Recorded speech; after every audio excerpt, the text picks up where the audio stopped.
Marcos Kapitulo 4. Ang talinhaga tungkol sa manghahasik. Muling nagturo si Jesus sa tabi ng lawa ng Galilea. At dahil nagkatipon sa paligid niya ang napakaraming tao, siya'y sumakay at umupo sa isang bangkang nasa tubig. Nanatili naman ang karamihan sa may dalampasigan at sila'y tinuruan niya ng maraming bagay sa pamamagitan ng mga talinhaga. Ganito ang sinabi niya, "Makinig kayo. May isang magsasakang lumabas upang maghasik ng binhi. Sa kanyang paghahasik ay may mga binhing nalaglag sa daan. Dumating ang mga ibon at tinuka ang mga iyon. May mga binhi namang nalaglag sa batuhan. Bagamat kaunti lamang ang lupa roon, agad sumibol ang mga binhing iyon. Ngunit nang tuminti ang sikat ng araw, nalanta at natuyo ang mga binhing tumubo. Palibhasa ay hindi ito masyadong nagugat. May mga binhi namang nalaglag sa may damuhang matinik. Nang lumago ang mga damo, sinakal nito ang mga binhing tumubo, kaya't hindi nakapamunga ang mga binhi.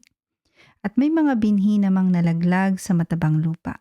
Ang mga ito ay tumubo, lumago, at namunga ng marami. May nagkabutil ng tig-tatlumpu, tig-60 at tig-100. Sinabi pa ni Jesus, "Makinig ang may pandinig." Ang layunin ng talinhaga. Nang nag-iisa na si Jesus, ang ilan sa mga nakikinig ay lumapit sa kanya kasama ang 12. Hiniling nilang ipaliwanag niya ang talinhaga. Sinabi niya, "Ipinagkaloob na sa inyo ang karapatang maunawaan ang hiwaga tungkol sa kaharian ng Diyos. Ngunit sa iba, ang lahat ng bagay ay itinuro sa pamamagitan ng talinhaga. Nang sa gayon, tumingin man sila ng tumingin ay hindi sila makakakita. At makinig man sila ng makinig ay hindi makakaunawa. Kung gayon, sana'y nagbalik loob sila sa Diyos at nagamit sana sila ng kapatawaran." Paliwanag sa talinhaga tungkol sa manghahasik. Pagkatapos tinanong sila ni Jesus, "Hindi pa ba ninyo nauunawaan ang talinhagang ito? Paano ninyo mauunawaan ang iba pang mga talinhaga? Ito ang kahulugan ng talinhaga. Ang binhing inihasik ay ang mensahe tungkol sa kaharian ng Diyos. At ang mga binhi namang nalaglag sa daan ay ang mga taong nakikinig sa mensahe ng Diyos. Pagkarinig nila ay dumating si Satanas at inalis ang mensaheng inihasik sa kanila. Ang katulad ng mga binhing nalaglag sa batuhan ay ang mga taong nakikinig at malugod na tumatanggap sa mensahe ng Diyos. Subalit, ang mensahe ay hindi tumitimo sa kanilang puso, kaya't hindi sila nananatili doon. Pagdating ng kapighatian o pag-uusig dahil sa mensahe ng Diyos, agad silang sumusuko. Ito naman ang kahulugan ng mga binhing nalaglag sa may damuhang matinik. May mga taong nakikinig ng mensahe ng Diyos, ngunit dahil sa alalahanin sa buhay na ito, pagkasilaw sa salapi o kaya'y paghumaling sa ibang mga bagay, ang mensahe ay nawalan na ng puwang sa kanilang puso kaya hindi ito nakapamunga.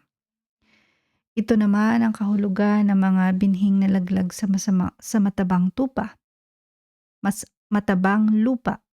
May mga taong nakikinig at tumatanggap sa mensahe ng Diyos at namumunga ng masagana. May tig-30, may tig-60, at may tig-100. Walang lihim na hindi mabubunyag. Nagpatuloy si Jesus ng pagsasalita. Sinabi niya, "Sinisindihan ba ang ilawan upang itago sa isang malaking takalan? O kaya sa ilalim ng higaan? Hindi pat kapag nasindihan na ay inilalagay ito sa talagang patungan ng ilaw. Walang natatagong di malalantad at walang lihim na di mabubunyag. Makinig ang may pandinig." Idinugtong pa niya, Unawain ninyong mabuti ang inyong naririnig. Ang panukat na ginagamit ninyo sa iba ay siya ring gagamiting panukat sa inyo. At higit pa roon, sapagkat ang mayroon ay bibigyan pa, ngunit ang wala kahit ang kakaunting nasa kanya ay kukunin pa. Ang talinhaga ng binhing tumutubo. Sinabi pa ni Jesus, ang kaharian ng Diyos ay maitutulad sa isang taong naghasik ng binhi sa kanyang bukid. Natutulog siya kung gabi at bumabangon kung araw. Samantala ang binhi ay tumutubo at lumalago, ngunit hindi alam ng naghasik kung paano. Ang lupa ang nagpapasibol at nagpapabunga sa mga pananim. Usbong muna ang lilitaw, saka ang tangkay. Pagkatapos nahihitik ito sa butil. Kapag hinog na ang mga butil, agad niya itong ipapagapas sapagkat panahon na para ito'y anihin.